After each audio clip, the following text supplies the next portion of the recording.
Hello everyone, welcome to my YouTube channel science लिटिकल निशा सालवी।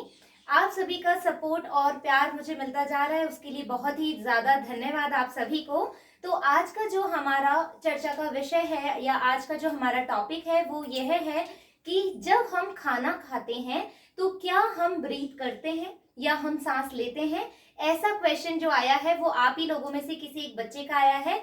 नहीं तो वैसे आज मैं प्लाज्मा मेम्ब्रेन पढ़ाने वाली थी, बट उस बच्चे ने बोला कि मैम प्लीज एक बार ये टॉपिक इलोबरेट कीजिए। सो मैं आज ये टॉपिक बना रही हूँ कि जब हम खाना खाते हैं तो उस दौरान क्या होता है, हमारी सांस किस तरीके से चलती है और हमारी जो विंड पाइप है या हम कहें जो ईसोफेगस है वो किस तरीके से कार्य करती है। तो चलिए स्टार्ट करते हैं हमारा टॉपिक। ये मैंने एक डायग्राम बनाया है आप लोगों के लिए ताकि चीजें आपको बहुत ही उम्दा तरीके से समझ में आए। तो देखिए, हम पहले हमारे टॉपिक का नाम लिख लेते हैं। टॉपिक का नाम है वी कैन ब्रीथ। थोड़ा सा नीचे लिख देती हूँ, एक minute. Can we breathe while eating। जब हम खाना खाते हैं तो श्वास कैसे लेते हैं या श्वास की अभिक्रिया कैसे चलती है, ये हमें देखना है। ठीक है, तो क्या होता है बच्चों, मान लीजिए कि हमने, पहले मैं आपको एक बार डायग्राम समझाती हूँ, है ना, सॉरी फॉर दैट। देखो, ये है हमारी माउथ है, ठीक है, यानी कि अंदर का जो है वो उसको हम कहते हैं ऑरल कैविटी। ठीक है, ऊपर का जिसको तालू कहते हैं उसको हम कहते हैं हार्ड पैलेट। ठीक है, जो टंग जिस पे हमारी अभी चल रही है, मैं जैसे बोल रही हूँ तो टंग जहां पे टच कर रही है उसको हम कहते हैं हार्ड पैलेट। फिर थोड़ा सा अंदर की तरफ जाकर के आता है सॉफ्ट पैलेट। ठीक है, इधर अंदर ऊपर की तरफ। और हमारा ये जो होता है जबड़ा जिसको हम जॉ कहते हैं, ये मशीनरी चलती रहती है जब हम खाना खाते हैं। ये बात तो आप सभी को पता है। ये हमारा नोज है जिससे कि हम सांस लेते हैं, लेकिन देखो माउथ से भी हम सांस लेते हैं। ठीक है, ये तो हम सभी को पता है, ये बताने वाली बात नहीं है। तो आपको hard palate, mouth, oral cavity, soft palate के बारे में पता लग गया। उसके बाद में क्या हुआ बच्चों, यहाँ पर जो हमारी रेस्पिरेटरी सिस्टम जो है ना, वहां पर या हम कहें जो हमारी भोजन नली है ना, और एक श्वास नली है, ये दो नलिकाओं में विभाजित होती है। जो श्वास नलिका है उसको हम ट्रैकिया कहते हैं। ठीक है, जो श्वास नली है जिससे हम श्वास लेते हैं उसको हम क्या कहते हैं, ट्रैकिया या फिर विंड पाइप। ट्रैकिया या फिर विंड पाइप, श्वास नली। और एक और नली होती है उसको हम कहते हैं ईसोफेगस। ईसोफेगस, जिससे कि भोजन हमारे डायफ्राम से होते हुए स्टमक में जाता है। ठीक है, हमारे स्टमक में जाता है तो उसको हम कहते हैं ईसोफेगस। अब क्या हुआ, यहां पर आप ईसोफेगस के इधर एक ये रेड कलर का निशान देख रहे हैं, है ना, ये निशान नहीं है, ये मसल है। ठीक है, ये मसल क्या कहते हैं, इस मसल को क्राइकोफेरेंजियस मसल। क्राइकोफेरेंजियस मसल इसको हम कहते हैं। क्या काम आएगी अभी मैं बताती हूँ आपको, एक बार बस नाम बता रही हूँ, जो यदि लिखा हुआ नहीं दिख रहा है तो आपको प्रोनाउंसिएशन से वो चीज समझ में आ जाए। ये मसल है जिसको हम बोलते हैं क्राइकोफेरेंजियस मसल। फिर हम बोल रहे हैं ये एक और रेड कलर का निशान आप देख रहे होंगे, है ना, इसको हम कहते हैं एपिग्लॉटिस। एपिग्लॉटिस, एपिग्लॉटिस क्या होता है, इसका बहुत ही उम्दा कार्य होता है जब अपन खाना खाते हैं और श्वास चल रही होती है। इसी का ही जो मेन फंक्शन है वो मैं आपको बताने वाली हूँ, और एक मसल का कार्य होता है।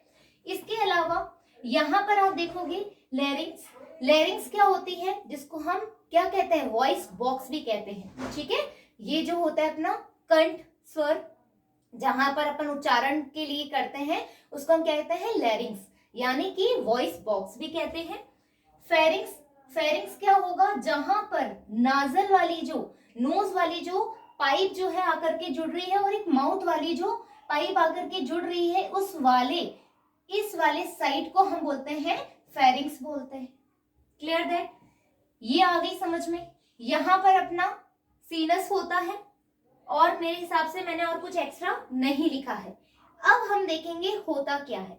सबसे पहली बात देखो बच्चों, जब अपन खाना खा रहे होते हैं, लाइक मैं भी खाना खा रही हूँ, है ना, माउथ अपना ओपन होता है लेकिन नोज तो बंद नहीं होता। खाना खा रहे हो और नोज बंद हो जाए, नॉट पॉसिबल, नॉट पॉसिबल ना।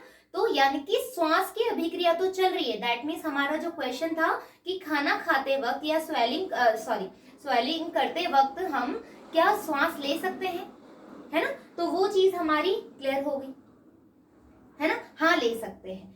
अब होगा कैसे, है ना, क्यों, क्योंकि भोजन जो है वो यहां से भी जाएगा और यहीं पर ही हमारी विंड पाइप भी है। तो कैसे, जो बोलस, बोलस का मतलब होता है जब हम भोजन खाते हैं उसको दांतों से चबाते हैं, स्लाइवा निकलती है तो वो एक ऐसे लुगदीनुमा संरचना में आ जाता है। जो हमारा खाना है वो लुगदीनुमा संरचना में आ जाता है ताकि हम उसको निगल सके, ठीक है, उसको हम क्या कर सके, निगल सके। तो ऐसा जो होता है, तो यहाँ पर मान लीजिए भोजन का निवाला हम बना देते हैं, ब्लू कलर से बना देती हूँ, ठीक है, ये रहा भोजन का निवाला, ठीक है, ये भोजन का निवाला गया ऑरल कैविटी में, ठीक है। अब सुनो, जब हम खाना खाते हैं, ठीक है, जब हम ईटिंग करते हैं तो हमारे पास 3-4 स्टेप होती है, 3 नहीं 4 स्टेप होती है, ठीक है, 4 स्टेजेस होती हैं। 4 स्टेज में क्या होता है, फर्स्ट स्टेज जो होती है उसको हम कहते हैं ओरल प्रिपरेटरी स्टेज, ठीक है, क्या होती है, ओरल प्रिपरेटरी स्टेज। क्या होती है समझाती हूँ। इस ओरल प्रिपरेटरी स्टेज में क्या होता है, भोजन को तुमने मुंह में डाला, यानी कि ओरल कैविटी में आया, तुमने चबाना शुरू किया, ठीक है, ये होता है कौन सी फेज में, ओरल प्रिपरेटरी स्टेज में। कब होता है, ओरल प्रिपरेटरी स्टेज के अंदर, जैसे ही तुमने खाना डाला, तुमने चबाना शुरू किया, तो उसको हम बोलते हैं ओरल प्रिपरेटरी स्टेज। दूसरी स्टेज क्या है हमारी, oral transit stage. Oral transit stage, जब पहले जब तुमने खाना मुंह में डाला, स्लाइवा रिलीज हुआ, तो वो हार्ड पैलेट से टकराया और दांतों से टकराया, फिर वो सॉफ्ट पैलेट की तरफ जाएगा। यानी कि अब भोजन पहले यहां पर आ गया था, अब वो यहां पर आने लगेगा, भोजन अब यहां आने लगेगा सॉफ्ट पैलेट की तरफ। तो ये जो हमारी अभिक्रिया है या ये जो अवस्था है उसको हम क्या बोलते हैं, ओरल ट्रांसिट स्टेज, ठीक है। थर्ड स्टेज क्या है हमारी, थर्ड स्टेज है हमारी फेरेंजियल स्टेज।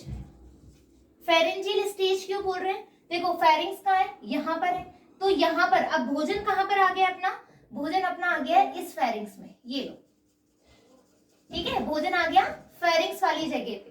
तो फेरेंजियल स्टेज में क्या होगा कि भोजन यहां से हमने चलाया, यहां पर देखो, यहां लिख देती हूं मैं फर्स्ट स्टेज, यहां लिख देती हूँ सेकेंड स्टेज, यहां लिख देती हूँ थर्ड स्टेज, 3 स्टेज हो गई फेरेंजियल। अब भोजन जाएगा कहां पर, विंड पाइप में या फिर ईसोफेगस में, ठीक है, हमें देखना है कि अब भोजन कहां जाएगा। तो बच्चों क्या होता है, जब भोजन यहाँ पर आने लगता है, भोजन यहाँ पर आने लगता है, तो तुम्हें ये रेड वाला जो साइन दिख रहा है जिसको हमने एपिग्लॉटिस कहा है, ये बहुत ही प्यारा सा कार्य करता है। क्या करता है ये प्यारा सा कार्य, कि देखो जैसे मान लो, ब्लैक पेन लेती हूँ, जैसे मान लो ये खाना है, ठीक है, ये फेरेंजियस है ना, फेरेंजियल स्टेज चल रही है, ये खाना अब नीचे आ रहा है। अब इसको डिसाइड करना है कि ये इस वाले ट्रैकिया में जाएगा या फिर ईसोफेगस में जाएगा, ठीक है भाई, भोजन यहां तक आ गया है, तो अब ये ट्रैकिया में भी तो जा सकता है, नहीं जा सकता। क्यों नहीं जा सकता, देखो, क्योंकि अपने पास क्या है, अपने पास क्या है, एपिग्लॉटिस।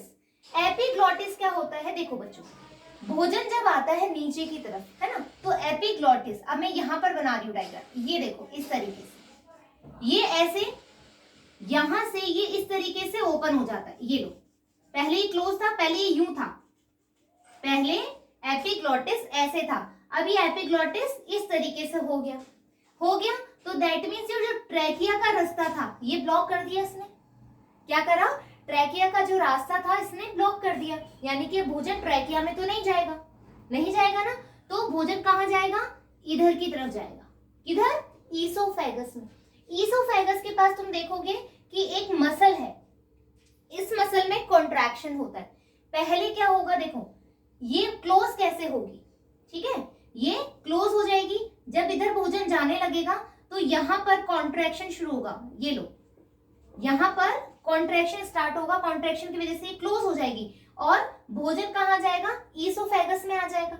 ईसोफेगस में भोजन आने के बाद जो ये हमारी क्राइकोफेरेंजियस जो मसल है वो क्या करेगी, इस भोजन के निवाले को या बोलस को, इस बोलस को धीरे धीरे आने के लिए मजबूर कर देगी और ये अपना स्टमक में चला जाएगा और ट्रैकिया में कुछ भी प्रॉब्लम नहीं होगी।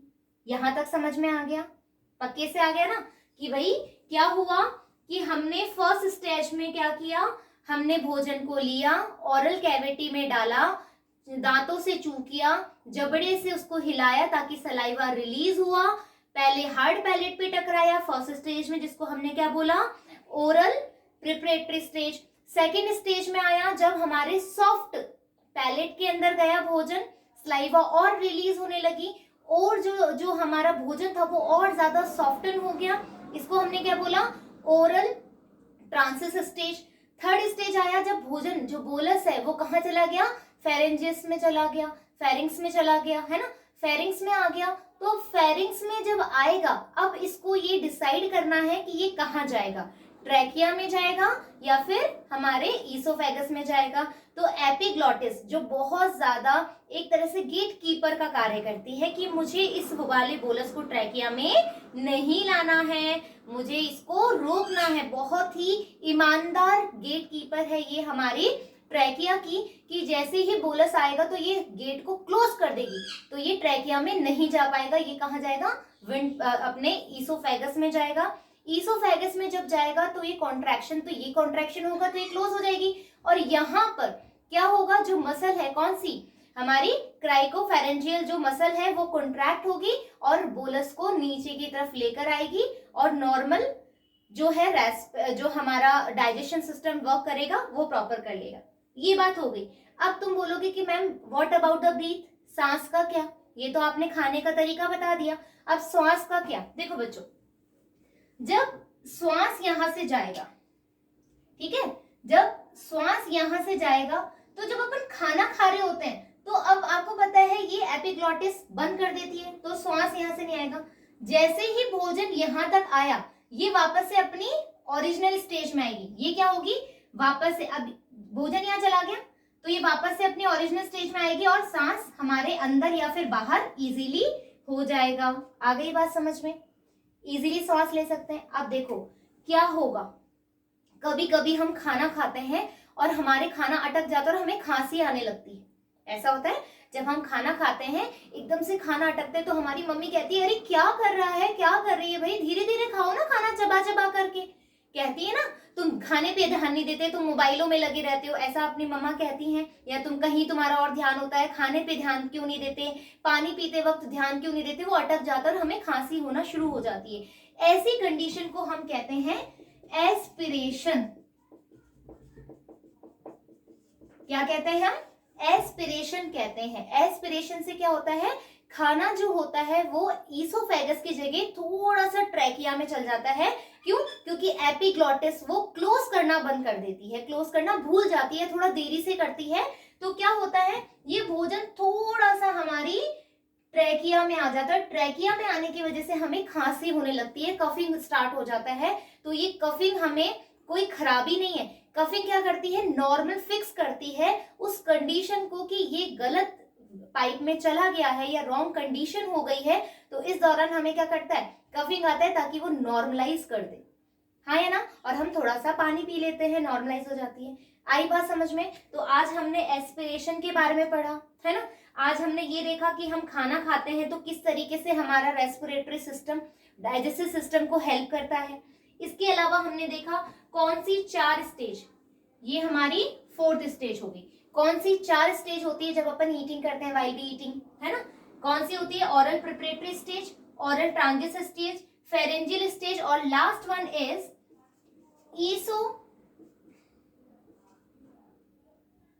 Oesophagus stage. ठीक है, ईसोफेगस स्टेज, ये 4 स्टेज है जब अपन खाना खाते हैं तो कार्य करती है। आप चाहे तो स्क्रीनशॉट ले सकते हैं, ये कोई टॉपिक पढ़ने वाला नहीं है, लेकिन देखो बच्चों समझदार हैं, हम साइंस के बच्चे हैं, तो ये छोटी छोटी बातें भी हमें बिल्कुल अच्छे तरीके से आनी चाहिए। क्यों? क्योंकि साइंस के होने का मतलब क्या है, ये जनरल नॉलेज वाली चीजें हैं, ये हमें हमें आम जिंदगी में आनी ही चाहिए। ठीक है, कि हमारा बॉडी वर्क करता कैसे है। ठीक है, आई होप कि जिस बच्चे ने ये क्वेश्चन मुझसे पूछा था वो बहुत ही अच्छे तरीके से समझ गया होगा। तो बने रहिए मेरे साथ में, फिर मिलेंगे हम प्लाज्मा मेम्ब्रेन के साथ जल्द ही। जब तक धन्यवाद।